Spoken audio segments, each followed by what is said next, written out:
Beleza, então, gente. Vamos começar? Na aula passada a gente falou sobre modelo de elétron quase livre para a estrutura eletrônica dos sólidos, né? Eu vou dar uma relembrada em alguns aspectos essenciais daquele modelo, só para a gente retomar de onde a gente parou, né? Como faz tempo que a gente tem aula, que a gente não tem aula, então acho que era bom dar essa revisão, tá? Então, modelo de elétron quase livre, o ponto de partida dele era a equação central, né?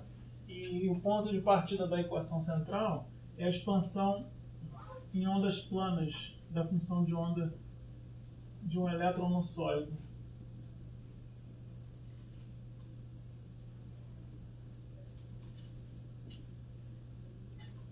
A função de onda de um elétron no sólido,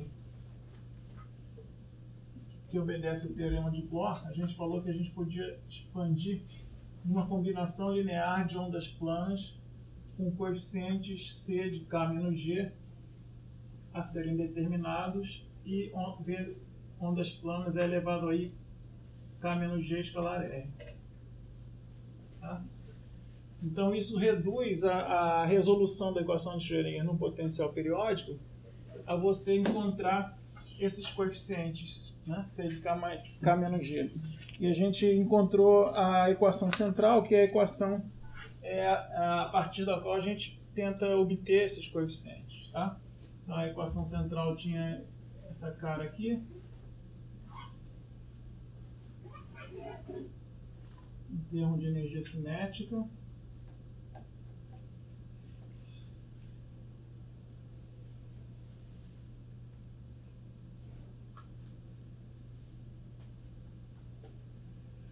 Que é diagonal nesses coeficientes, né?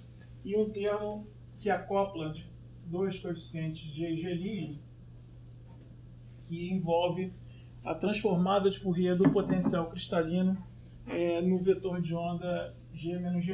Então tem o U de G menos G', não, é G' menos G,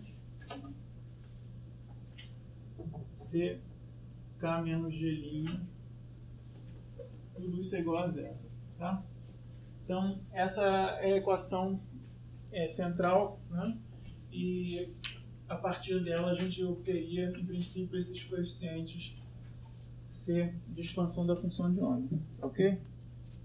A gente discutiu várias dificuldades associadas à resolução dessa equação, várias aproximações que a gente tem que fazer, várias propriedades do potencial cristalino, tudo isso a gente discutiu. E aí a gente foi para a aproximação de elétron quase livre, que é onde a gente está.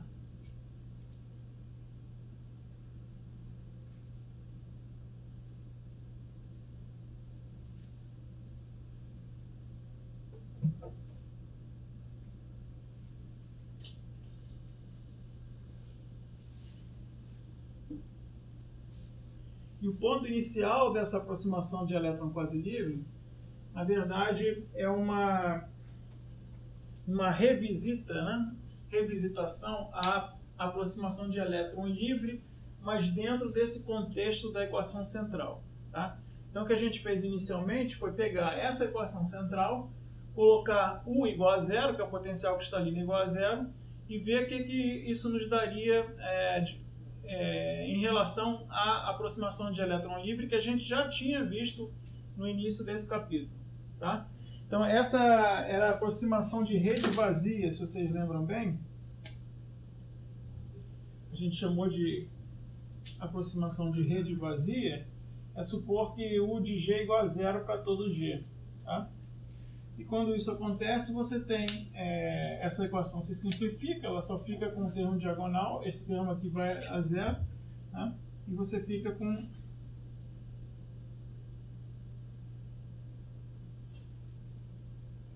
essa equação aqui.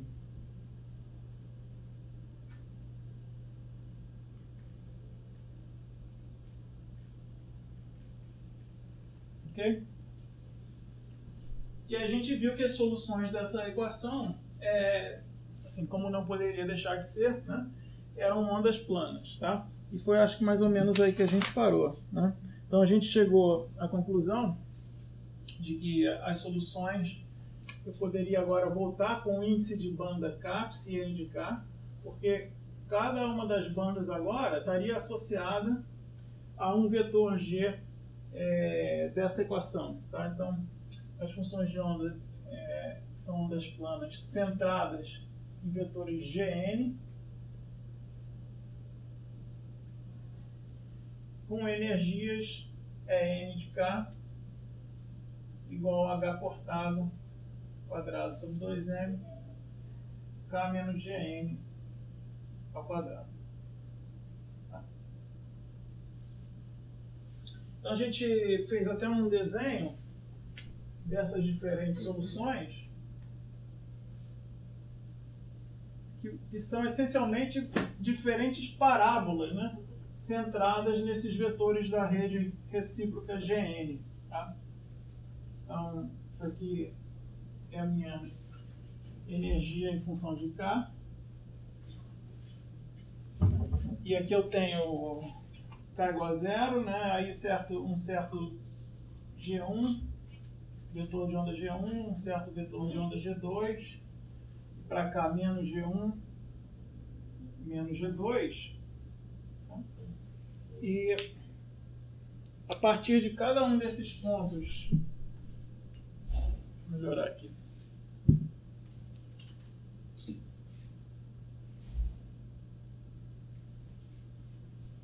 A partir de cada um desses vetores da rede recíproca,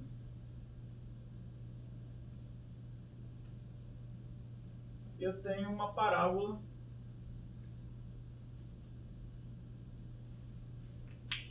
Então tem uma a partir de K igual a zero, uma a partir de G1,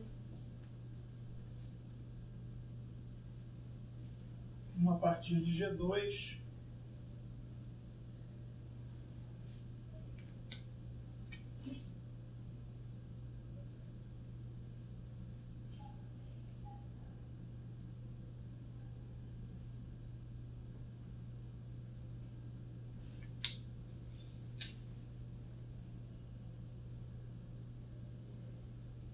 e também para valores negativos, uma a partir de menos G1,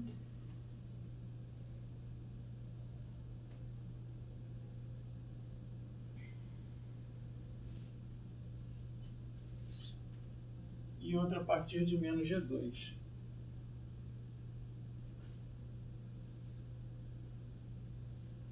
Tá? Essas diferentes parábolas aí.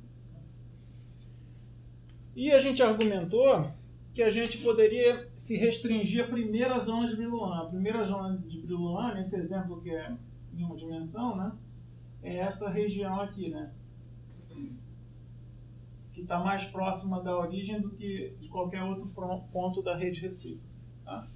Então, a gente argumentou que era suficiente considerar essas bandas que eu vou agora, sei lá, colorir de verde aqui. Esses pedaços de parábola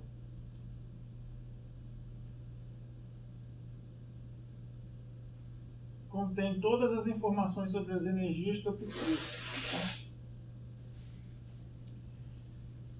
Do elétron numa rede. E a gente argumentou também que essa descrição era equivalente, ou como tinha que ser, à descrição do elétron livre que a gente viu lá atrás sem levar em conta a periodicidade cristalina, que era apenas essa parábola central aqui, que eu vou colorir de vermelho agora, né? Esperando não ficar muito confuso aqui. Apenas essa parábola centrada na origem é a solução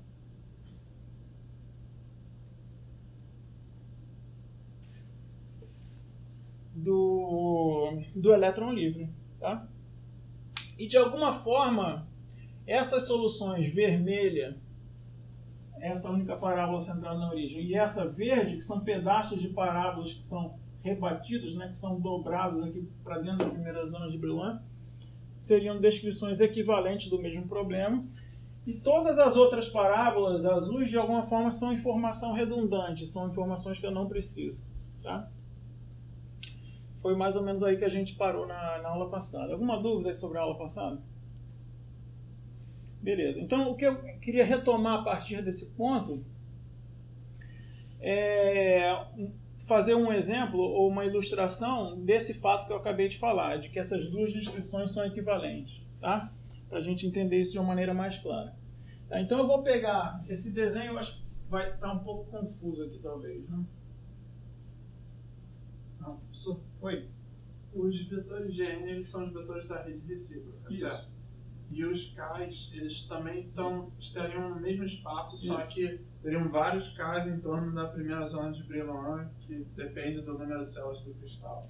K você pode pensar como uma distribuição quase contínua de vetores de onda. Tá? É o vetor de onda que entra aqui na função de Bloch. E G você pode pensar como um conjunto discreto de pontos que satisfazem aquela relação E elevado a IG escalar R igual a 1. Né? Mas eles existem no mesmo espaço, no espaço dos vetores de onda, no espaço recíproco. Eu vou entender um pouco mais esse gráfico. Uhum. Você está dizendo que para valores de K tem valores de energia. Isso.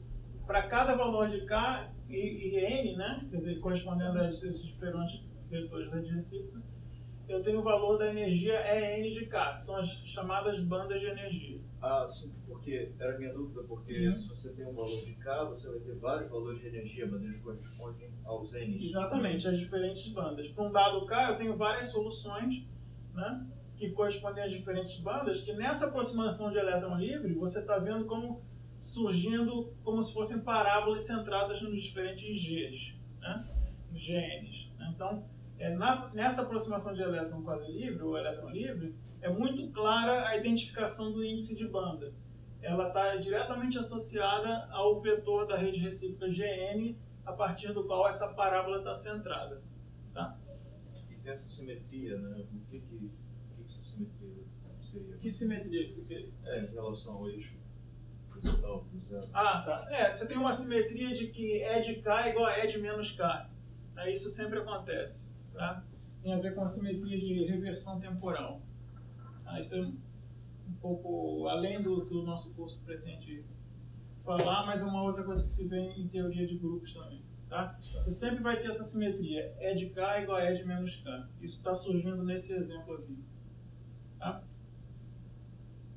Beleza.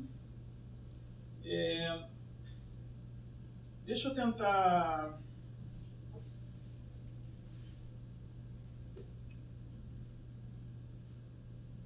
fazer. Esse desenho está muito carregado, mas eu vou tentar assim mesmo, tá? Usar esse desenho para ilustrar a correspondência desse. Não, deixa eu fazer um outro desenho, só pegando algumas dessas parábolas. Deixa eu fazer um outro desenho aqui, tá?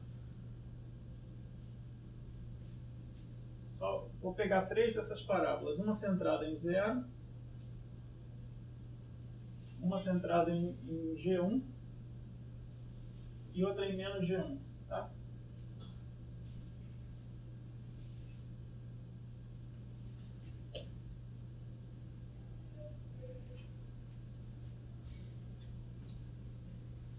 Então, o que eu quero ilustrar é essa ideia. Essas soluções que eu encontrei aqui têm que ser equivalentes às soluções do elétron livre. O que a gente viu para o caso de elétron livre? A gente viu apenas funções de onda que eram ondas planas, né? E energias também que eram H cortado K ao quadrado sobre 2N. Tá? No elétron livre, então, a gente viu que psi de K', eu vou chamar de K', já vai ficar claro por quê. Né? Psi de K' era 1 sobre raiz de V elevado a I K' escalar R, com energias E de K' é igual a H cortado ao quadrado K' ao quadrado sobre 2N. Tá?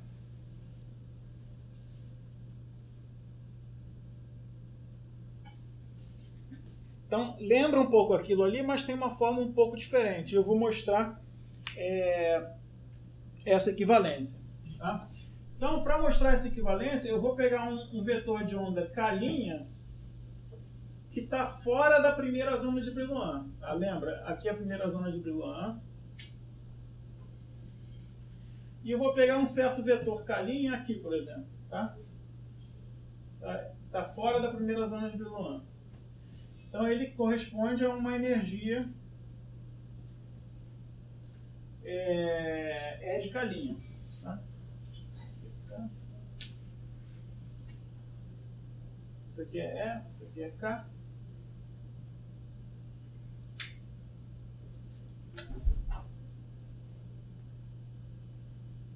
Essa energia é de K'. Ok? Aquele ponto está fora da primeira zona de Brillouin. Tá? Eu tenho que achar agora, na primeira zona de Brillouin, uma energia que seja igual a essa. Tá? Então, um bom candidato aqui, eu já vejo que pode ser esse ponto aqui. Certo? Esse é um ponto que eu vou chamar de K.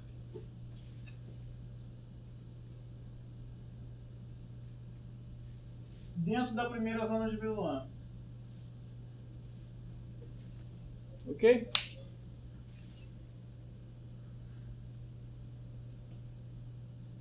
Agora, a energia associada a esse ponto... A energia associada a esse K está vindo dessa parábola com vetor da rede recíproca menos G1, concorda? Então, de acordo com essa descrição aqui, o que seria a função de onda e a energia daquele estado aqui, desse estado aqui? A função de onda seria psi, sei lá, de K. Vou ignorar o índice de banda por enquanto, tá? É 1 sobre raiz de V elevado a I, K, menos G1, só que o menos Gn, né? Só que o Gn que eu considerei é o menos G1, certo? Então fica E elevado a K mais G1. Escalar R. Todo mundo viu isso? E a energia, também aqui, é o E de K é H cortado ao quadrado sobre 2m K mais G1 ao quadrado.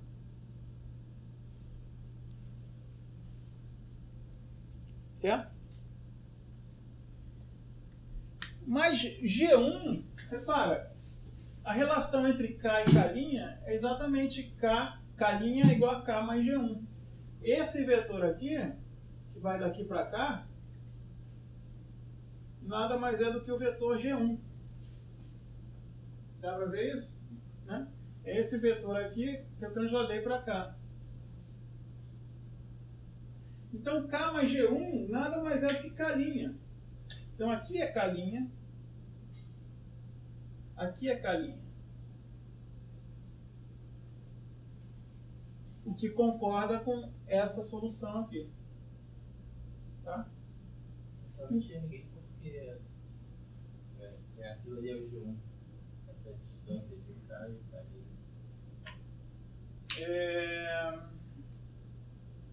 Porque eu peguei um ponto com a mesma energia, com a mesma derivada, e só está transladado em relação ao outro por um vetor G1.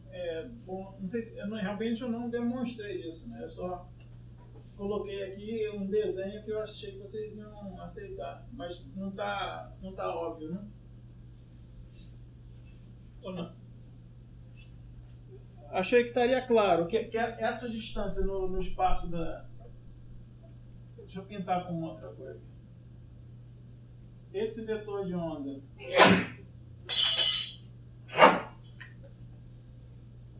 pintar com verde aqui. No espaço recíproco é exatamente o mesmo que esse aqui, G1. É a única solução que te dá exatamente a mesma energia. Tá? É só você pegar esse pedacinho de parábola aqui e jogar para cá. Tá? Depois eu penso melhor nisso. Se você olhar, assim, dá para mostrar analiticamente, mas assim, eu achei que visualmente seria suficiente aqui.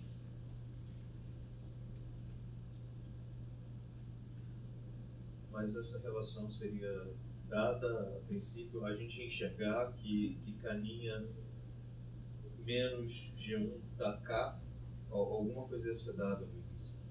Não é, isso aqui, na verdade, não é uma coisa, não é como se fosse um problema, né? É só uma ilustração do fato de que essas duas descrições são equivalentes. Quer dizer, o estado eletrônico que estaria fora da primeira zona de Brillouin, dada por esse carinha, né? Ele pode ser descrito também dentro da primeira zona de Brillouin.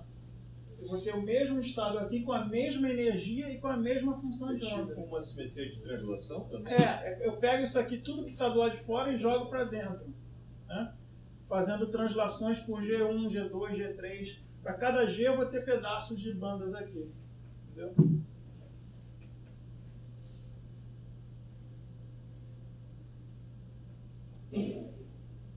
Eu posso pensar dessa maneira, né? Eu pego só a primeira zona de Brillouin, eu pego a parábola que está fora dela, subtraio o G1, né? Ou seja, translado para cá, eu vou ter o mesmo pedaço de parábola aqui, que vai encaixar com esse aqui. Acho que é uma maneira mais fácil de explicar.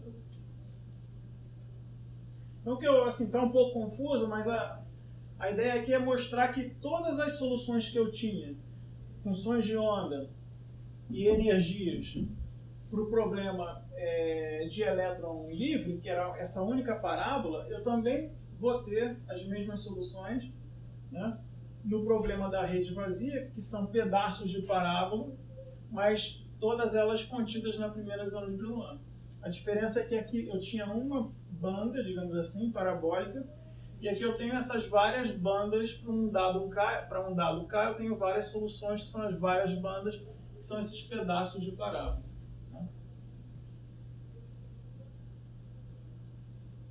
Tá claro isso? Beleza. Ok. Então agora vamos ligar, né, o potencial cristalino e ver o que acontece. Agora realmente a gente vai fazer a aproximação de elétron quase livre, né, não de elétron livre. Elétron quase livre pressupõe você dizer que, de alguma maneira, o potencial cristalino é fraco e pode ser descrito como uma perturbação no termo da energia cinética, que é outro termo que eu tenho. Tá? E é isso que eu vou fazer. Eu vou usar a teoria de perturbação.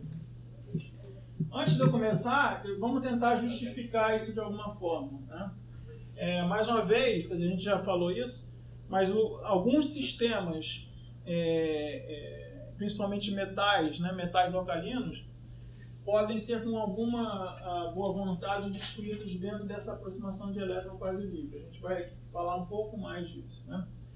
Mas por quê? Bom, vamos pegar o caso do sódio. O sódio tem alguns elétrons de caroço mais internos e um único elétron de valência. Né? E esse elétron de valência, até para ele ser ortogonal aos elétrons de caroço, aos estados de caroço, ele não visita muito a região mais próxima do núcleo, que é a região do caroço. Então ele fica mais nas regiões intersticiais, né? Fora da região próxima ao núcleo. Tá? Então ele sente o potencial cristalino, o potencial do núcleo principalmente, colombiano, de uma maneira muito mais fraca do que os elétrons de caroço. Tá? Além disso, mesmo na região intersticial, ele ainda é blindado, tem um efeito de blindagem pelos demais elétrons, tanto de valência como de caroço, que fazem com que ele sinta um potencial fraco. Né? Então isso é tudo uma justificativa after the fact, né? Quer dizer, a gente já justificando por que esse resultado vai ser de alguma maneira bom para os elétrons dos S dos metais alcalinos. Tá? Mas a aproximação que a gente vai fazer é essa, é tratar o potencial U de G como uma perturbação. Você está falando dos elétrons mais energéticos, né? Aqueles da última camada. Isso. Ok? Então a gente vai fazer a teoria de perturbação.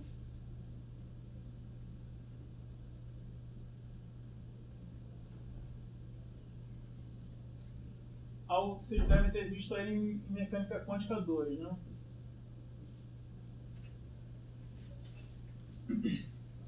Em teoria de perturbação, alguém não viu? Mecânica quântica 2. Tá? Não, é tranquilo, depois a gente não vai usar muitos resultados, só alguma coisa. Então, em teoria de perturbação, a gente divide a nossa newtoniana em duas partes. Uma parte não perturbada, mais uma perturbação. Tá? A parte não perturbada, no nosso caso, vai ser simplesmente a energia cinética.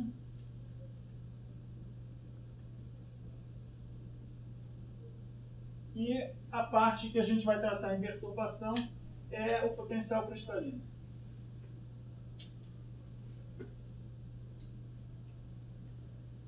Okay? Então, o ponto de partida é a gente conhecer as autofunções e os autovalores de H0, da newtoniana não perturbada. E a gente conhece isso, né? Porque H0 é só energia cinética. Então a gente sabe que as soluções são essas aqui, são ondas planas. Tá? Eu vou escrever na forma de Katz, então eu vou chamar de K-G, tá? Usando essa notação que eu introduzi aqui com a equação central. Tá? Então, H0 vezes uma onda plana com vetor de onda K-G é igual o quê? A energia cinética que eu chamei de lambda, lembra disso? Lambda de K-G. Eu vou redefinir agora, daqui a pouco. Lambda de K-G vezes K-G.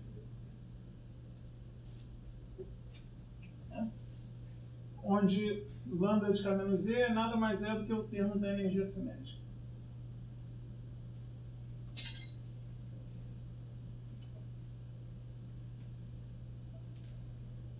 Okay? Então, tá claro isso? Essas são a equação de autovalores para a minha newtoniana não perturbada H0, que é a energia cinética. Tá? Beleza. Então vamos lá. Teoria de perturbação. Até a segunda ordem em teoria de perturbação. Deixa eu ver se cabe aqui. Vamos tentar caber aqui. Então, até a segunda ordem em teoria de perturbação, a energia E n de K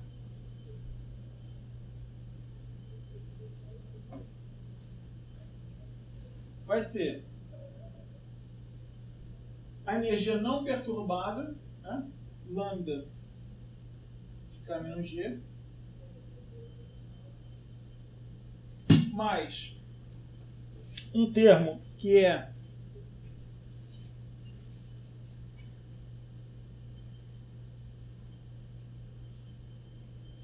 desculpa, eu vou botar o N aqui, tá? Só para deixar explícito que eu tenho meu índice de banda aqui.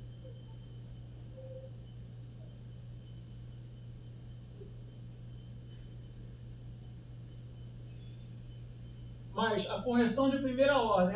Alguém lembra como é que vai a correção de primeira ordem em teoria de perturbação? De energia, né? Da energia? Valor esperado A da perturbação. no H0. Exatamente. Tá? Então, basicamente, isso aqui, ó. K-G, N, né? U, K-G, N.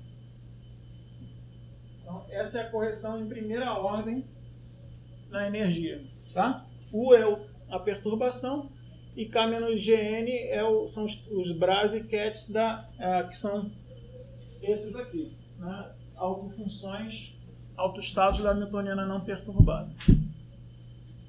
A gente vai ter que ir até segunda ordem, lamento, tá? A gente só faz isso sempre quando a correção em primeira ordem é zero, né? Vocês já descobriram isso. Mas enfim, vamos lá. Vamos escrever a solução em segunda a correção em segunda ordem da energia, tá? Essa é um pouco mais rebuscada, mas alguém lembra? É um somatório, né?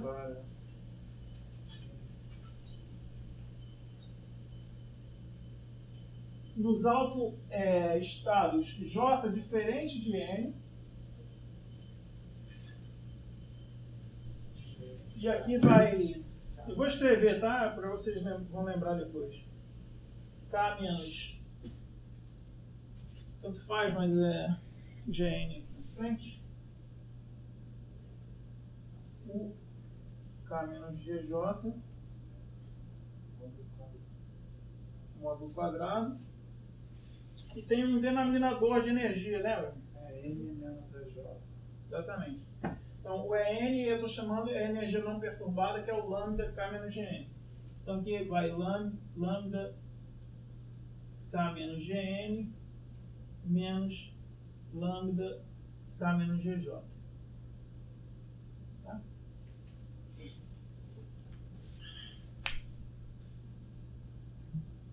Então, essa é a correção da energia do nível N, K, até a segunda ordem em teoria de perturbação. Ok?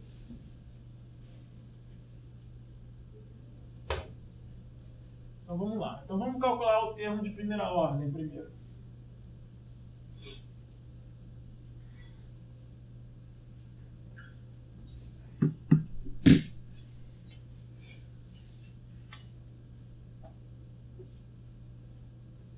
O termo de primeira ordem é aquilo ali. Valor esperado de U nos autoestados não perturbados K menos GN. Que são ondas planas, né? Então eu posso escrever isso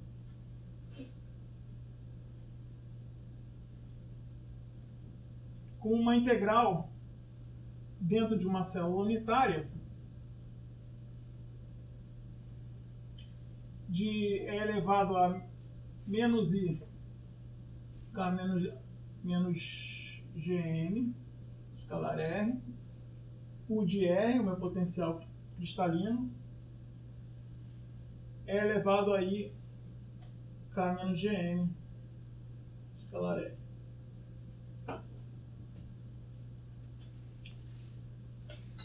Bom, eu já, enfim, comi uma etapa aqui, que era, aqui tem uma normalização 1 sobre raiz de V, né?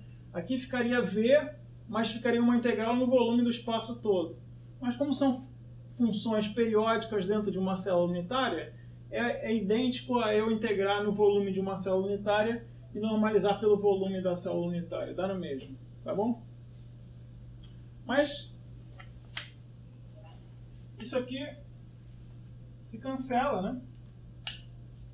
Isso aqui vai ser basicamente 1 sobre o volume da célula, uma integral na célula unitária de U de R, simplesmente. Se vocês lembram da aula passada, que faz muito tempo atrás, mas isso era o quê? Era o U de zero, né? Era a componente G igual a zero do potencial. Ou, se você preferir, você pode interpretar isso também como a média do potencial cristalino dentro de uma célula unitária. Que a gente supôs que é uma constante, né? Então a gente arbitrariamente disse que isso é igual a zero. Tá? Ou não importa, mesmo que fosse uma constante, não faz diferença. Tá? Então, isso é zero. Então, a correção de primeira ordem, a única coisa que ela faz é deslocar por U zero todas as energias, então não altera nada. Tá? Por isso que a gente tem que ir para a segunda ordem. Ok? Porque você colocou aquele zero igual a zero? Isso a gente discutiu na aula passada.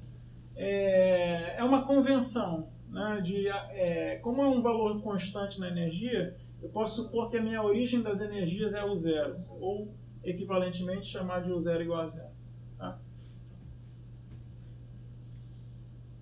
Beleza. Então a gente tem que ir agora para a segunda ordem de teoria de perturbação. Para computar o termo de segunda ordem, eu tenho que computar esse elemento de matriz aqui. Tá? Então, em segunda ordem,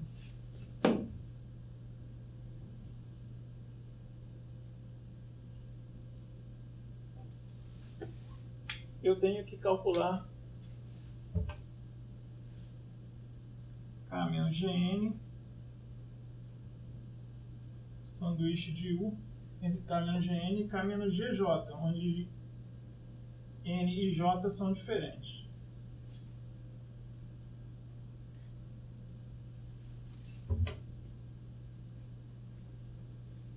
Bom, vocês já estão vendo mais ou menos onde isso vai dar, né?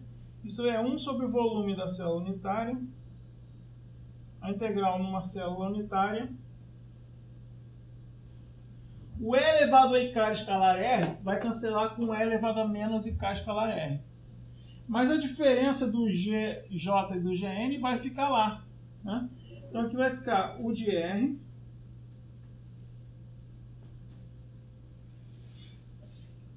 e aí vai ficar E elevado a menos I G N menos GJ, né?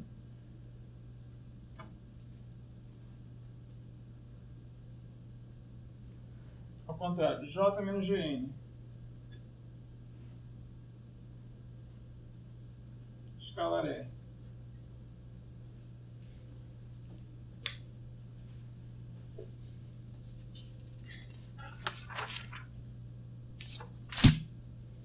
Claro isso?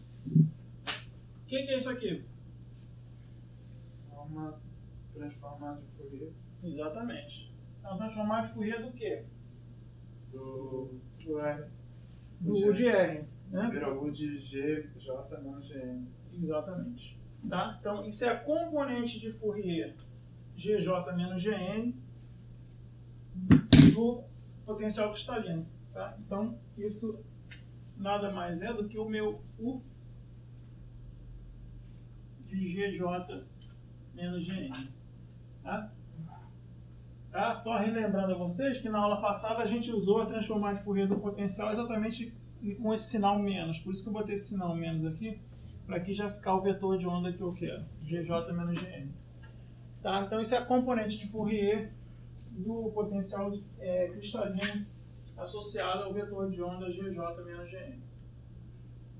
Certo? Show de bola. Então o resultado final é N de K é igual a parte não perturbada, que é a energia cinética dessa onda plana, a correção de primeira ordem dá zero, e a correção de segunda ordem, então vai ser um somatório em J diferente de N, do módulo de UGJ menos GN ao quadrado sobre lambda K menos GN menos lambda K menos GJ. Professor, Oi. não tem um detalhe que se o primeiro estado não perturbado for não degenerado, tem uma diferença, né? Quando eles são degenerados ou não degenerados. É um detalhe.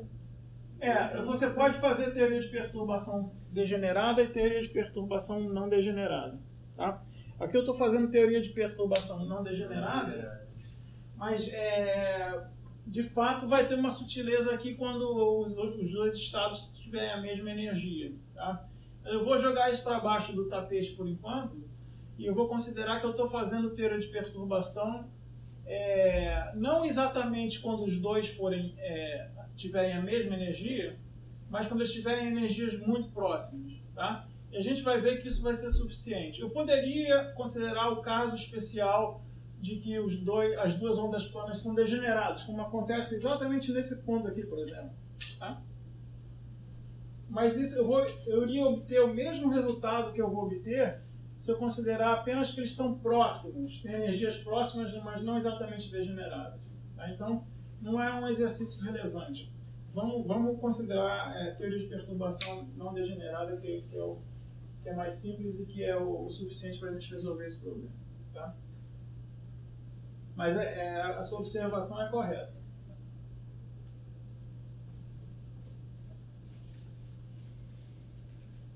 Ok. Na verdade, eu vou agora exatamente falar sobre esse ponto. Né? Porque vocês reparam, então, que essa perturbação vai ser tão mais importante quanto maior ou quanto mais próximos forem os denominadores. Né? quando as energias cinéticas das ondas planas das parábolas, né, centradas em GN e GJ, forem próximas, isso aqui vai ser pequeno e isso aqui vai ser importante. Tá? Então, dentro desse espírito de teoria de perturbação, de que eu suponho que o potencial é fraco, ainda que o potencial seja fraco, ele vai ser importante em que situação? Quando eu tiver uma quase degenerescência desses dois níveis. Então, considerando que o potencial cristalino é fraco, o que eu posso argumentar? Que as bandas não vão ser muito diferentes de parábolas, exceto quando eu estiver próximo de uma situação de quase degenerescência aqui. Que é quando esse termo vai ser grande. Tá claro isso? Beleza. Então, meu argumento é que a correção de segunda ordem será importante quando eu tiver essa quase degenerescência aqui. Lambda de K menos Gn vai ser quando for aproximadamente igual a lambda de K menos GJ.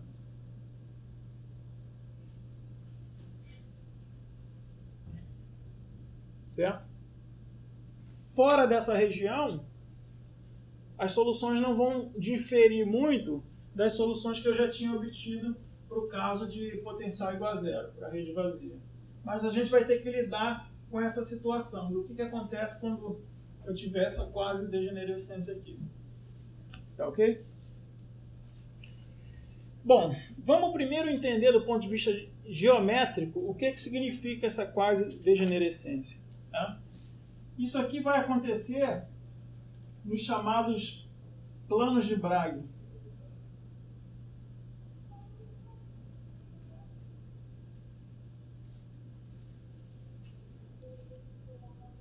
E o nome não é à toa, né? Porque a gente vai ver que essa condição é exatamente a mesma condição que eu tinha quando eu considerei a condição de von Loy para difração de raio-x. Tá? Então, para olhar isso, vamos pegar dois vetores G1 e G2. Né? Então, aqui eu tenho um vetor da rede recíproca G1, aqui eu tenho um outro vetor G2, e essa condição ela vai ocorrer num plano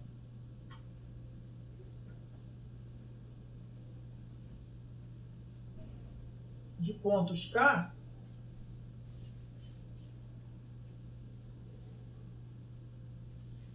Então, eu estou desenhando planos no espaço recíproco. Tá? Então, um plano de pontos K, então aqui é um certo K,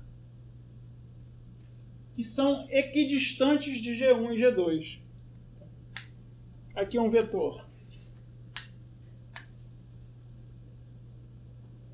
K menos G1, certo? E aqui é um vetor K menos G2.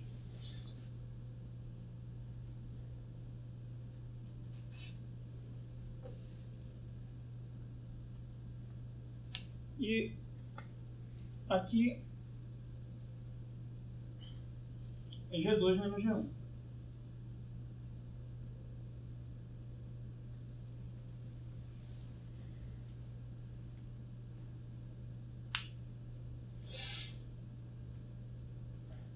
Então, como K menos G1 e K menos G2, como eu tenho esse plano que é equidistante, que são os pontos equidistantes de G1 e G2, K menos G2 e K menos G1 têm o mesmo módulo, então eles vão ter também ondas planas com a mesma energia cinética. Né? Que isso aqui nada mais é do que K menos G1 ao quadrado, vezes H cortado sobre 2M, K menos G2 ao quadrado.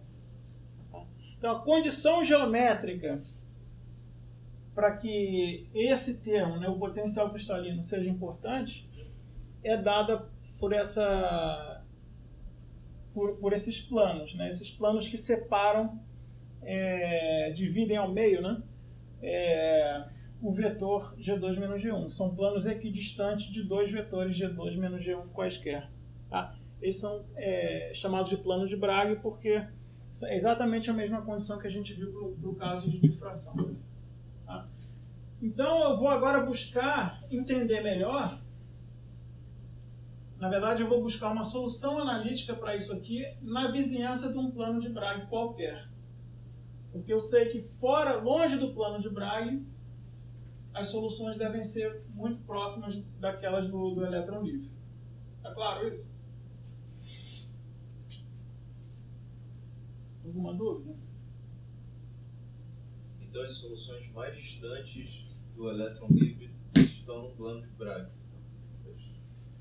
Isso, elas diferem mais da parábola no plano de Bragg. Na verdade, vou ilustrar isso com... Isso seria um plano onde tem influência construtiva, interferência construtiva máxima. Você pode pensar nisso como uma interferência entre essas duas ondas planas, uma que está vindo de G1 e outra que está vindo de G2. Vai ser uma interação entre os elétrons, então. Não é interação entre os elétrons. Como é que eu posso dizer isso? Aqui não tem interação entre elétrons, é um efeito do potencial cristalino só. Né? O efeito do potencial cristalino mistura fortemente os estados K-G1 e K-G2 nessa região. Tá. Deixa eu, antes de fazer a solução analítica, eu vou fazer desenhar o resultado. Acho que vai ficar até mais claro da gente entender o que vai acontecer na solução analítica. Né? Então, vamos pegar um caso específico, esse caso que eu desenhei aqui, né? Então, aqui,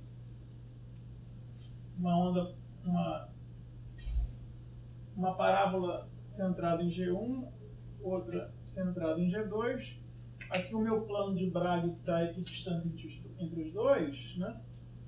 Seria essa linha aqui, só que agora eu estou fazendo um gráfico da energia, tá?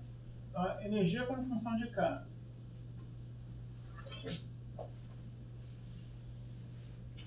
Então, originalmente, na aproximação de rede vazia, eu tinha uma parábola aqui centrada em G1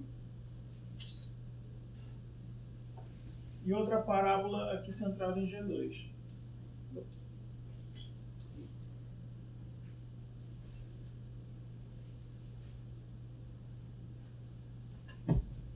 E eu estou dizendo que elas vão permanecer soluções muito próximas de parabólicas, né? Muito próximas do caso de elétron livre.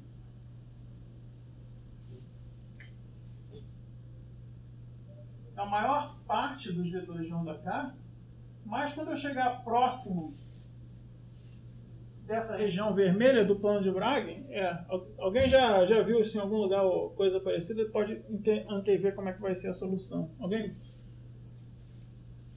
sugere o que pode acontecer aqui perto? Ela vai ficar quase uma gaussiana, não sei, mas... Isso acontece em outras áreas da física, então por isso que eu perguntei. Aqui nessa região vai ter uma espécie de repulsão de níveis, né? Então, em vez de elas se cruzarem, vai vir uma aqui por baixo, e essas também aqui vão ser pedaços de parábola, que quando se cruzarem, vão ficar aqui por cima. Vocês já viram isso antes? Em algum contexto? Você só adivinhou? Tá? Isso vem do princípio do... Não é princípio nenhum. Isso vai vir das soluções. Mas eu estou assim... falei isso de uma maneira geral porque acontece em vários contextos na física. Mas isso é experimental, não é matemático. É os dois. É os dois. Vai sair, eu vou resolver isso matematicamente, né? Mas e também é observado experimentalmente. Como você observa isso experimentalmente? Tá, a gente já vai falar. Eu vou falar isso agora. Por que isso acontece? O que isso dá origem? Repara, pela primeira vez eu estou vendo aqui que ocorre uma certa faixa de energias onde não tem solução. Isso é o que a gente chama de gap de energia. Né? A gente já falou isso algumas vezes, mas é um gap de energia, uma região de energias onde eu não tenho solução do elétron, do problema do elétron no potencial cristalino. E o que eu vou mostrar em breve, nos próximos 10 minutos, é que esse gap, a magnitude desse gap, vai ser simplesmente 2 vezes o módulo de U G2 menos G1. Ou seja, o gap de energia que ocorre num plano de Bragg entre dois vetores da rede recíproca G1 e G2 vai estar relacionado à magnitude da componente de Fourier do potencial cristalino associado à diferença G2 menos G1. Tá? É por isso que se diz, e que vocês talvez tenham ouvido falar, ou não sei se já ouviram, ou vão ouvir, de que só existe gap de energia por causa do potencial cristalino. Né? O que causa gap de energia é o potencial cristalino. Claro, porque se não tivesse potencial, se fosse elétron livre, é uma parábola que todas as energias positivas são possíveis. Eu só começo a ter regiões de energia proibida quando eu tenho potencial cristalino. Tá? Bom, então a pergunta, como é que experimentalmente eu detecto isso? Tem várias técnicas de você medir, né? Você experimentalmente acessar as bandas, né? As relações de dispersão N de K. Com essas várias técnicas você consegue medir esses gaps. Né? Em particular, a gente vai ver que existem técnicas em semicondutores e isolantes para medir o gap que são técnicas ópticas. Né? Ou seja, você joga a luz num semicondutor, se você jogar a luz com uma energia, né, menor do que a energia do gap, e se esse estado é ocupado e esse está vazio, você não vai ver transições eletrônicas causadas pela luz. Então a luz não vai ser absorvida. Tá?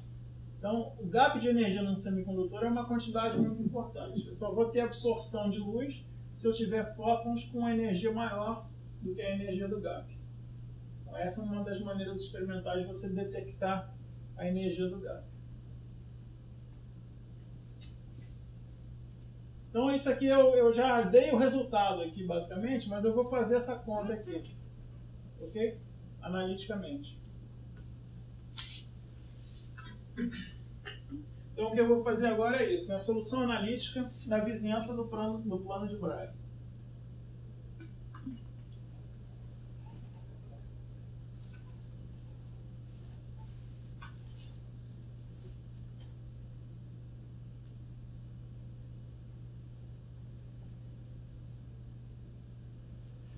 Vizinhança de um plano de Bragg.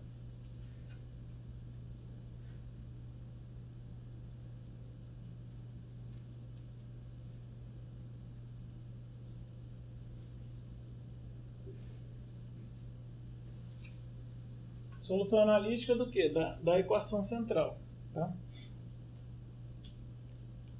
É uma solução aproximada só na vizinhança de um certo plano de Bragg. Ok. Vamos pegar então esse plano de Bragg, né, entre os vetores G1 e G2, que são genéricos. Primeiro, eu vou voltar na expansão da minha função de onda, na minha expansão de ondas planas. Então, a minha função de onda, psiK, de R, é uma soma por todos os vetores G, C, K menos G, é elevado a I, K menos G escalar R.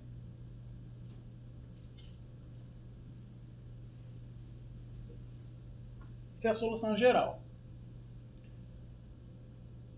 Quando a gente fez a aproximação de elétron livre e obteve essas parábolas, a gente viu que, na verdade, essas soluções tinham apenas uma componente, uma onda plana em cada trecho. Né? Cada parábola era associada a uma certa onda plana. Essa é a rede vazia.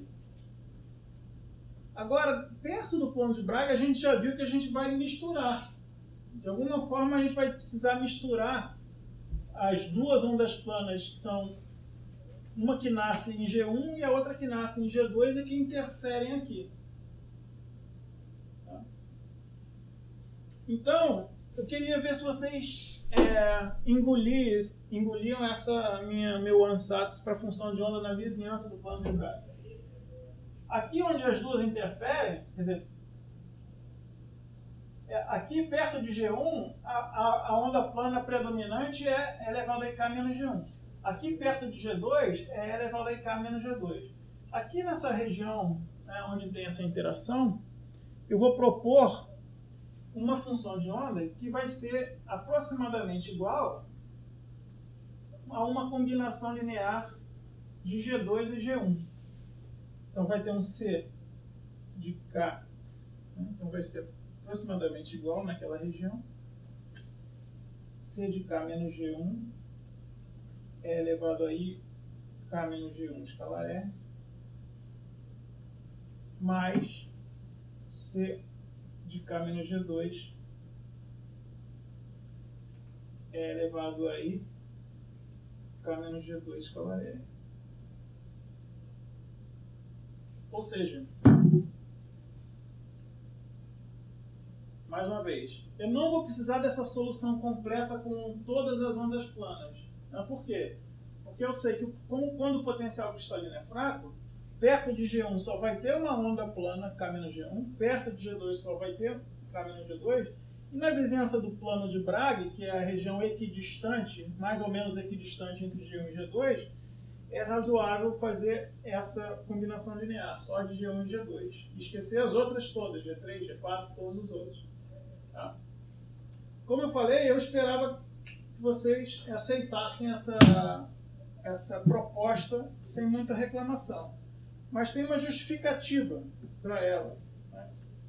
Que é, na verdade, você olhar para a função de onda em teoria de perturbação, em primeira ordem. Que é uma coisa que a gente, às vezes, não vê muito. A gente vê mais a energia. Mas alguém lembra de como é que é? Em primeira ordem de teoria de perturbação, o alto estado, a função de onda? Pô, eu sei que o coeficiente é tipo a energia ali, né? Exatamente. Apaguei aqui, não devia. Tem esse denominador da energia. Né? Mas deixa eu escrever a expressão, que aí vai ficar mais claro. Então,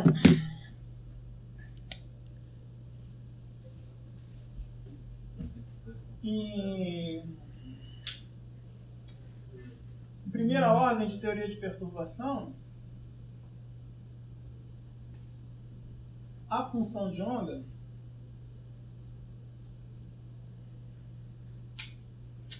K menos Gn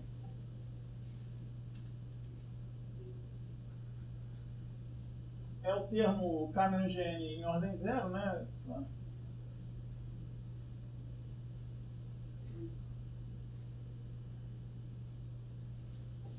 Mais um somatório em J de componentes em K menos GJ. Aqui acabou o espaço.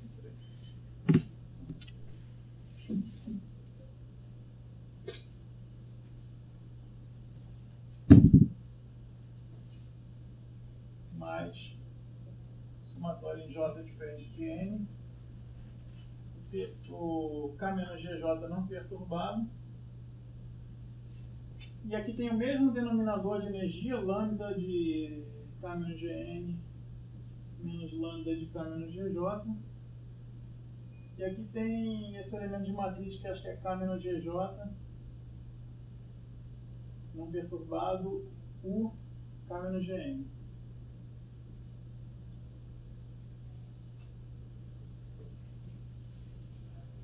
Isso aí.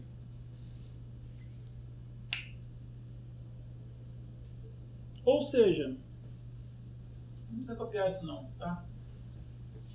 Está na apostila, mas é só um argumento para dizer que, mas, da mesma maneira que eu argumentei para a energia, eu posso argumentar para a função de onda. Quais são os termos mais importantes para a função de onda, sei lá, K menos G1, perto do plano de Bragg? Vai ter o termo K menos G1 mesmo, original, e vão ter todos os termos K menos G2, G3, G4, só que os mais importantes vão ser quais?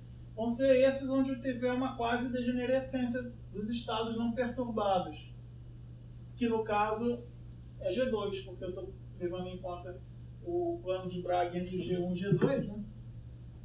Ou seja, então é suficiente eu pegar só dois termos aqui, o K menos G1 e o K menos G2. Foi exatamente isso que eu fiz aqui.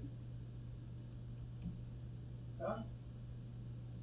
Tá claro isso? Beleza. Show de bola, né? Por quê? Porque isso aqui era uma coisa intratável, né? Dava um determinante infinito por infinito para resolver. Isso aqui não, vai dar um determinante 2 por 2 para resolver. Tá? Quando eu restringo a minha função de ondas a ter apenas dois componentes de Fourier, a equação central, na verdade, são só um conjunto de duas equações acopladas. Uma para G1 e outra para G2. Já apaguei a minha equação central, né? Mas, vamos lá. Energia cinética, lambda K menos G1, menos E, C, K menos G1. Aí o termo de energia potencial, U, é G2 menos G1, né? U de G2 menos G1, C, K menos G2, isso é igual a zero. E a outra equação é o lambda K menos G2 menos E, C, K menos G2, e agora acoplado com G1 com a componente Fourier do potencial U de G1 menos G2, C, K menos G1, igual a zero. Tá? Então é um sisteminha de duas equações.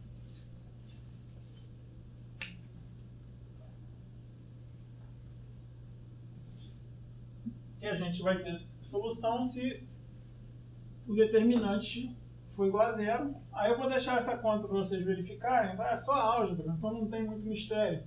Eu vou dar a resposta. Mas todo mundo entendeu como é que eu cheguei ali? Então eu vou ter um determinante 2 por 2, então eu vou ter duas soluções para energia, certo? As duas soluções para energia, depois vocês podem verificar. Ah, eu vou também usar aqui, usando que a gente mostrou na aula passada também. U de G1 menos G2 é igual ao complexo conjugado de U de G2 menos G1. Tá? Também vou usar essa propriedade. E aí o resultado é E de K é igual. A média, então, 1/2 de lambda K menos G1 mais lambda K menos G2 mais isso aqui eu não sei de cor. É 1/4, mais ou menos, né? Mais ou menos, são duas soluções. 1/4 da diferença K menos G2 menos lambda de K menos G2 menos lambda de K menos G1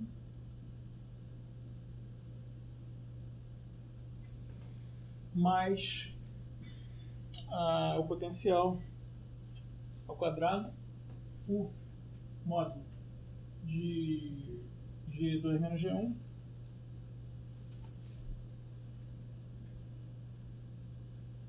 ao quadrado. Isso aqui está um quadrado aqui também. E tudo isso aqui raiz quadrada.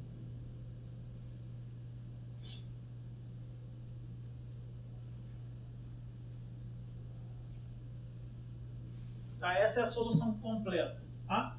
Lembrando, não é a solução completa apenas no plano de Bragg. é uma solução completa na vizinhança do plano de Bragg. O meu vetor de onda K não precisa estar exatamente no plano de Bragg, mas ele pode estar apenas próximo ao plano de Bragg. Tá? Isso é a solução daquele sistema. É a solução desse sistema aqui. É a solução para a energia. Tá? Então você vê, então são duas soluções, mais ou menos. Uma vai te dar essa banda superior, a outra vai te dar essa banda inferior. Tá? Como é que eu vejo quanto vale o gap? Tá? Para ver quanto vale o gap, eu vou pegar exatamente o plano de Bragg. Um vetor K pertencente ao plano de Bragg. Quando eu tenho um vetor K pertencente ao plano de Bragg, quanto vale esse termo aqui? Esse vai dar zero. Então isso aqui sendo zero, então a energia vai ser a média entre as duas parábolas, quer dizer, na verdade são iguais, né? Vai ser esse ponto de cruzamento, mais ou menos o potencial cristalino, o módulo de U de G2 menos G1 ao quadrado. Então, uma solução vai ser a onda plana mais U e a outra onda plana menos U. Então, o gap vai ser 2 vezes o módulo de U.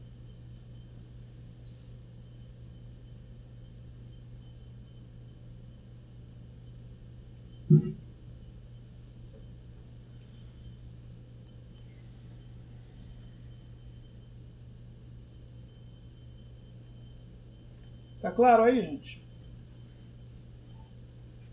Na lista vocês vão trabalhar também um pouquinho com um pouco mais com essas soluções na vizinhança do plano de Bragg. Tá? Eu só queria falar sobre um resultado importante associado a isso, que é o seguinte. Vamos olhar para o gradiente. No plano de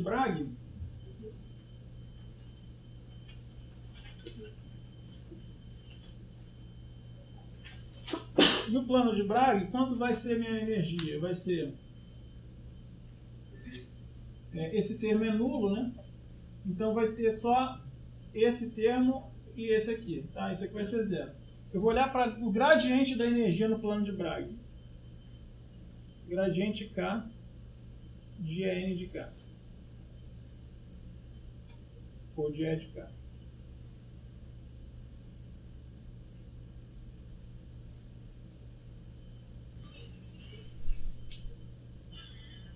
Vou tentar fazer rapidamente, tá? Esse termo vai ser nulo, esse termo não depende de K, então vai sumir também. Então eu só preciso tomar o gradiente disso aqui, tá? O que é cada um desses? H cortado ao quadrado sobre 2m, K menos G1 ao quadrado. Aí, quando eu tomo o gradiente, vai ficar K menos G1 e outro K menos G2. Tá? Então eu vou botar o resultado que eu acho que vai ficar claro. Então isso aqui vai ser H cortado ao quadrado sobre 2m, K menos G1 mais G2 sobre 2.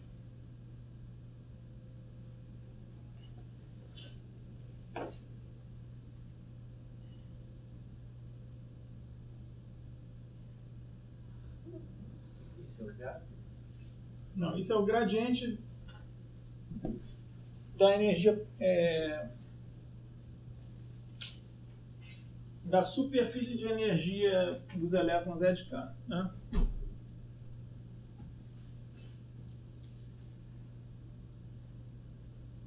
O que é K menos G1 mais G2? Se vocês repararem, G1 mais G2 sobre 2 é essa média que está no plano, certo? E K menos isso, como eu estou no plano de Bragg, é um vetor que está no plano de Bragg. Concorda?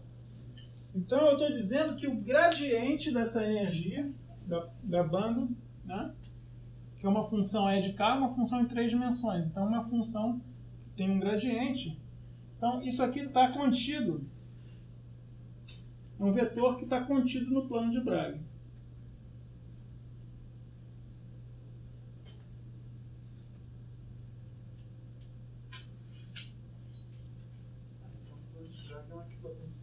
Exatamente. Então, as superfícies, não é que é uma equipotencial. As equipotenciais, ou as superfícies de energia constante, são perpendiculares ao plano de Bragg. Entendeu?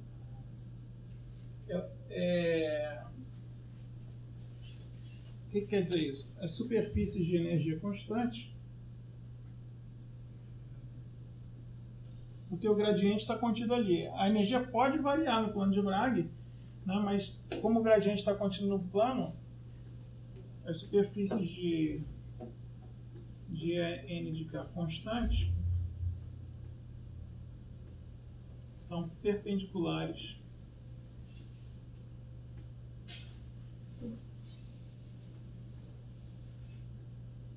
ao plano de Bragg.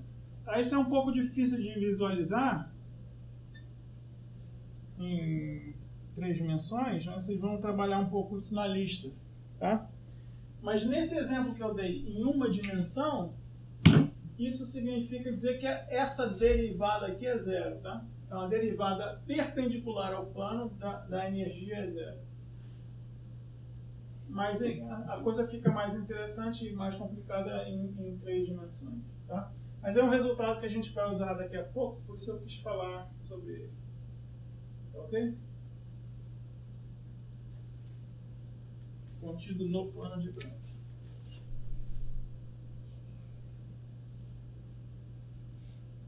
Beleza. Oi. O plano de Bragg era o que mesmo? Era aqueles da lei de reflexão de Bragg? Não tem nada a ver. Não, então, ele está relacionado à lei de Bragg, porque a lei de Bragg da difração, ela está relacionada a essa condição de von Euler, lembra? E essa é exatamente a condição de von Euler. Eu fiz exatamente um desenho muito parecido com esse, mas onde eu tinha o vetor incidente e o vetor espalhado, né, que a diferença entre eles era um vetor da rede recíproca, né, que é exatamente essa condição que está desenhada aqui. Por isso também é chamado de plano de Bragg.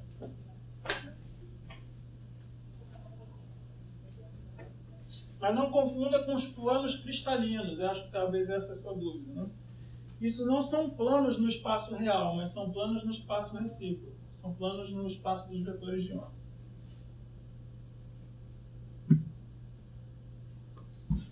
Ok.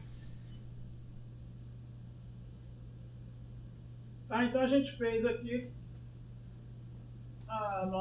finalizamos nossa discussão da aproximação de elétron quase livre, que foi a seção 5.5. Vamos agora avançar então, vamos falar da seção 5.6,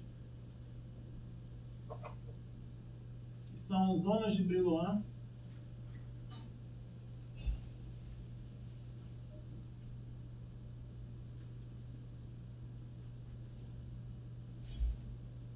E superfícies de Fermi.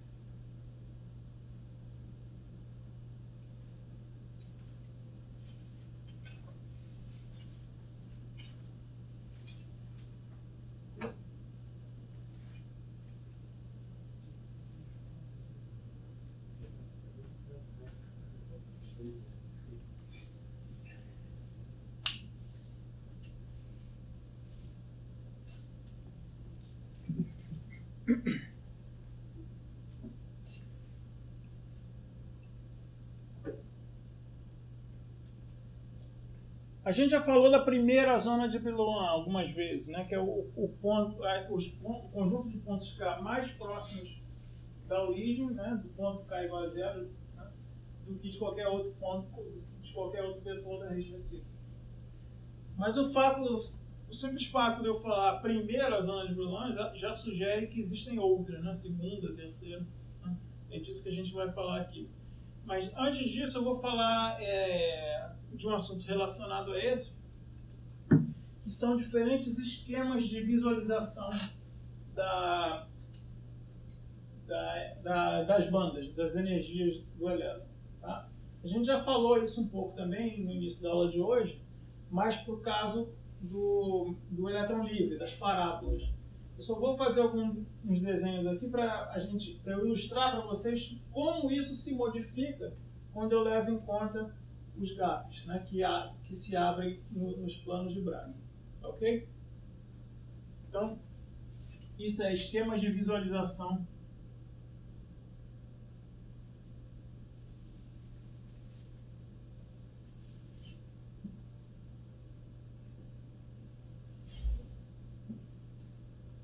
da estrutura de bandas, de E de K.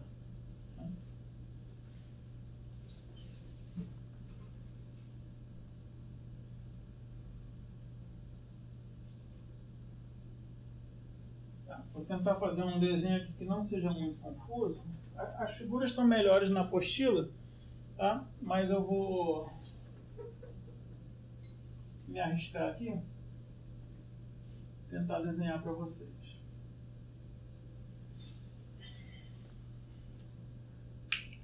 Bom, o ponto de partida são essas parábolas, né? Então, centradas nos vetores G da rede recíproca. Então, aqui eu tenho, sei lá, K igual a 0,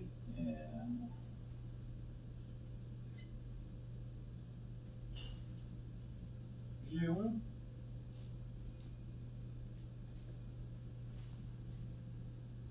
G2,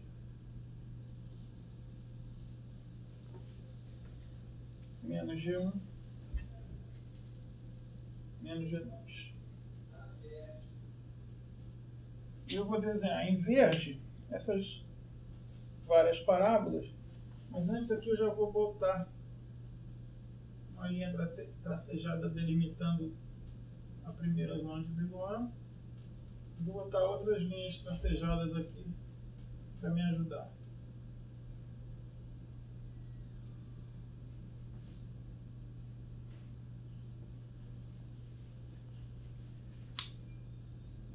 Então eu tinha essa parábola centrada na origem, que é a parábola do elétron livre.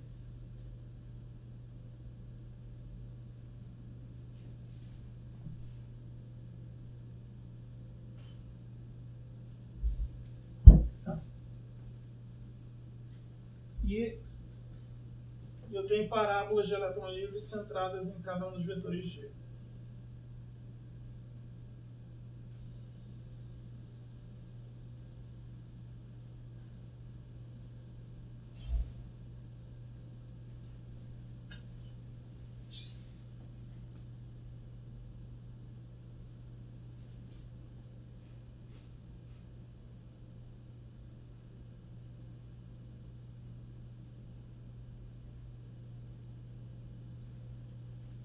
Tá? São parábolas. Agora, como é que isso se modifica quando eu adiciono o potencial cristalino? Então, cada uma dessas linhas tracejadas que eu desenhei são planos de Bragg, concorda? Essa primeira linha, que delimita a primeira zona de Brillouin, ela é o plano de Bragg entre 0 e G1, certo?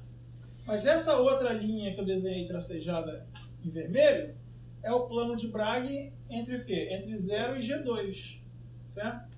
E do outro lado a mesma coisa. Então eu espero que onde ocorrem essas degenerescências, onde tem cruzamento dessas bandas parabólicas, eu vou abrir um gapzinho de energia. Tá? Então eu vou ver alguma coisa mais ou menos assim.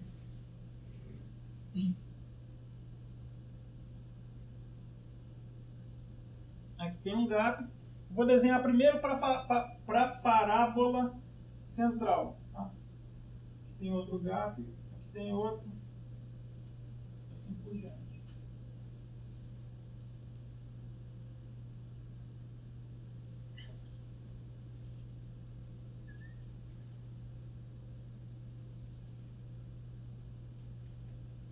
Tá? Então repara que essa linha azul ela acompanha mais ou menos a parábola quando eu estou longe do plano de Bragg, mas quando eu chego na vizinhança do plano de Bragg, ela se desvia da parábola para abrir um gap.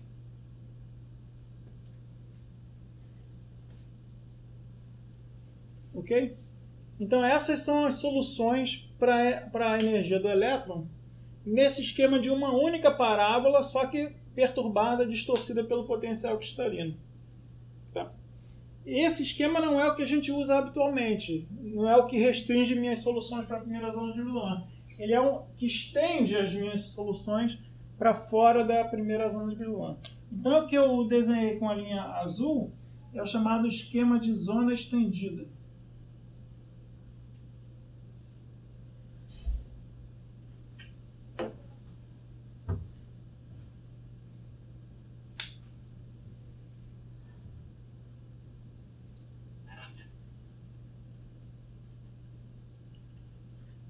Porém, eu posso, em preto, considerar só as parábolas dentro da primeira zona de Brillouin. Tá? Então, aqui vai ser igual, né? Preto também. Aqui eu vou ter isso aqui, né?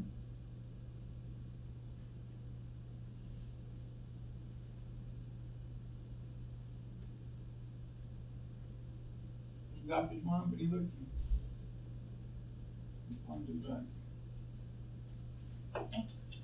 Percebem? Isso aqui então essas são as bandas.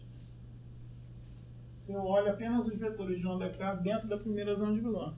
Então isso aqui é o esquema em preto, é o chamado esquema da zona reduzida,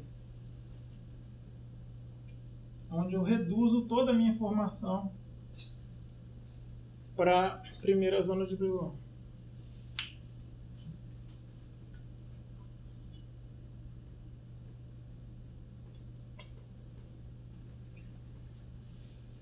Tanto o azul quanto o preto são equivalentes, né? Como eu já mostrei no início da aula de hoje. Eu tenho exatamente os mesmos estados eletrônicos, né? Tanto energias como funções de onda, é só fazer aquela correspondência. Tá? Mas eu tenho um outro esquema que às vezes é útil também, mas que é redundante, que é o estender isso aqui por todo o espaço. É o que eu vou desenhar em vermelho como o esquema da zona repetida.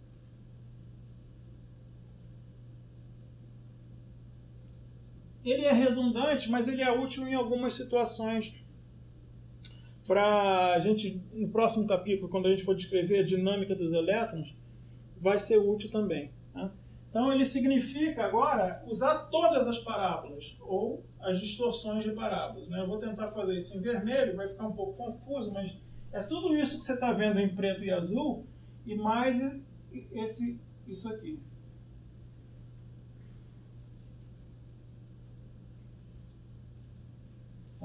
Você vê claramente que as bandas ficam periódicas no espaço recíproco. Né? Já deu para ver? Tem uma parábola faltando aqui, mas enfim. Tá? Isso aqui em vermelho é o esquema de zona repetida.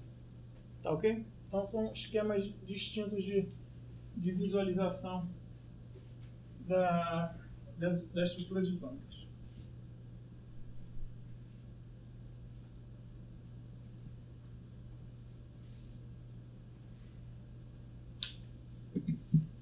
Beleza?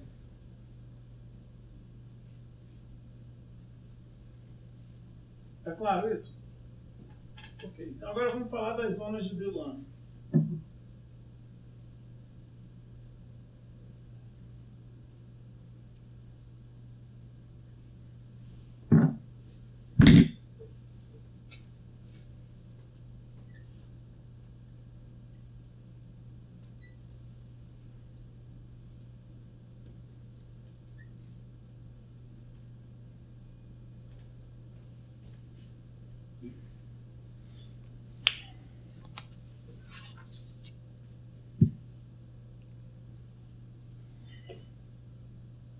Eu vou usar agora como exemplo a rede quadrada, tá? Em duas dimensões. Então eu vou desenhar meu espaço recíproco em duas dimensões. Aqui é KY, aqui é KX.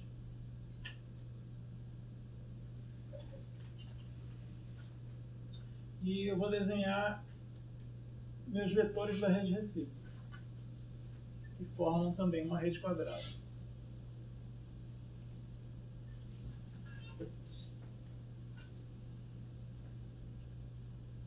Então esses pontinhos aqui são meus vetores da rede recíproca.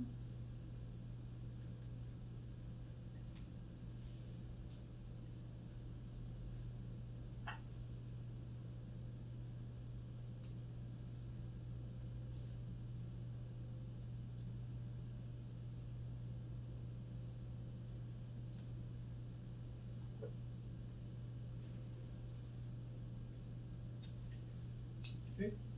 Meus vetores G. Beleza. O que eu falei que era a primeira zona de Brillouin? É o conjunto de pontos K mais próximos da origem do que de qualquer outro vetor da rede recíproca. Tá? Então, eu posso também definir isso como o conjunto de pontos K. O que significa dizer que eles são mais próximos da origem do que de nenhum outro ponto? Significa que são os pontos que podem ser atingidos a partir da origem sem cruzar nenhum plano de Bragg. Então, aqui em pontilhado, em tracejado, eu vou desenhar meus planos de Bragg. Então, esses primeiros que eu desenhei aqui são os planos de Bragg que passam mais próximos da origem, concorda? Eles ficam entre esses dois vetores, entre esses dois, entre esses dois e entre esses dois vetores da rede recíproca. Tá? Então, essa região que eu vou indicar por 1, para indicar que é a primeira zona de Brillouin, são todos os pontos mais próximos da origem do que de qualquer outro vetor da rede recíproca. Ou, em outra formulação, são todos os pontos a partir da origem que eu posso atingir sem cruzar nenhum plano de Bragg. Ok? Beleza. O que é a segunda zona de Brillouin? A segunda zona de Brillouin são todos os pontos do espaço K que podem ser atingidos a partir da primeira zona de Brillouin cruzando apenas um plano de Bragg.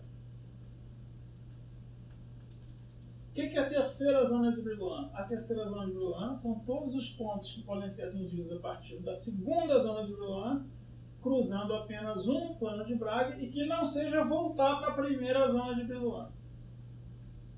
Nossa, como assim que não seja voltar? Quando eu fizer o desenho vai ficar mais claro. Então, realmente, não deu certo esse método. Então, deixa eu desenhar outros planos de Bragg aqui. Tá? Eu desenhei esses aqui e vou desenhar agora isso aqui é um plano de Bragg, concorda? Que é um plano bissetor entre esses dois. Tá? Assim como esse aqui. Esse aqui. E esse aqui. São planos de Bragg.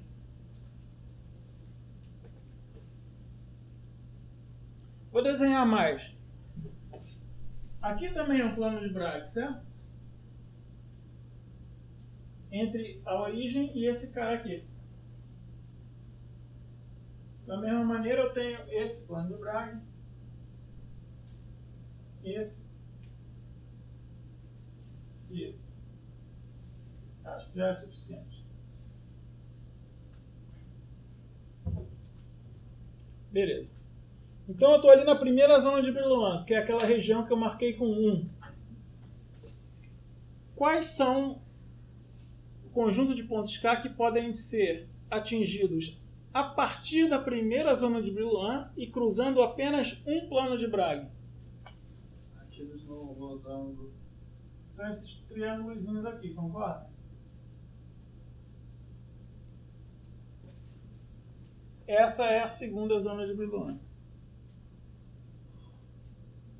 Mas como assim? Cruzando apenas um plano de Bragg? Para vir da primeira zona de Brillouin para a segunda, eu cruzei apenas um plano de Bragg. Tá? Nunca mais de um. Tá? Em qualquer direção. Esse 1 é a zona de Brillouin. Isso. 1 é a primeira zona de Brillouin. Mas por que só aqueles 4 pontos? Não são pontos, é uma região. Essa região toda aqui. Mas por que só? Porque é a região mais próxima da origem do que de qualquer outro ponto da rede recíproca. Ou é a região que você pode atingir a partir da origem sem cruzar nenhum plano de Bragg. Essa é outra direção. Então, em vermelho é a primeira zona de Brillouin. Em verde é a segunda zona de Brillouin. Agora eu vou me arriscar aqui para desenhar a terceira zona de Brillouin. Então, a terceira zona de Brillouin é o conjunto de pontos no espaço K que podem ser atingidos a partir da segunda zona de Brillouin, cruzando apenas um plano de Bragg, mas que não seja voltando para a primeira. Tá? Então, se vocês repararem, vão ser esses outros triângulos aqui.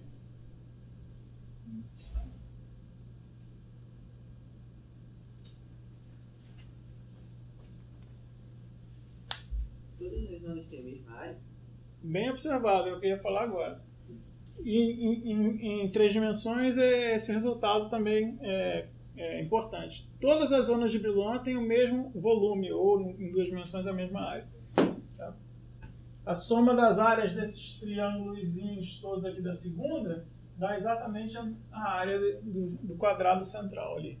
Tá? Então, em azul, eu desenhei a terceira zona de Brillouin.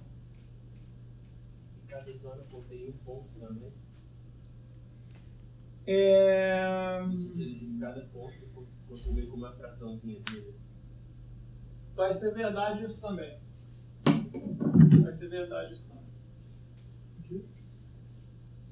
A primeira zona de Brillouin contém a origem. Tá? Alguns pontos da rede recíproca, em preto, estão compartilhados por várias zonas de Brillouin, mas se eu contabilizar frações dele para cada uma, você vai ver que a segunda zona de Brillouin contém também um ponto, somando todos os outros. Essa analogia com aquela Mandelungo, não é isso? É uma analogia Tem alguma com coisa aquelas a ver? células unitárias, com aquela célula de Wigner-Sykes, é isso que você está falando. Mas tem alguma relação ou não? De alguma forma sim, é um pouco mais complicado. Né? A relação é só no que se refere à primeira zona de Brillouin. A primeira zona de Brillouin é a célula de Wigner-Sykes da rede recíproca. Mas ela é a única que é compacta, as outras são pedaços, né, que não estão conectados. Né? A primeira zona de Brillouin é a única que é conexa. E generalizando, a zona de Brillouin número n, a enésima zona de Brillouin, são todos os pontos do espaço que podem ser atingidos a partir da zona de Brillouin n-1, mas que não signifiquem retornar para n-2. Tá? Então essas são as definições de diferentes zonas de Brillouin. Então, todas elas têm o mesmo volume e todas elas são células primitivas da rede recíproca. Se eu transladar por vetores da rede recíproca essas regiões do espaço, elas vão gerar o espaço todo.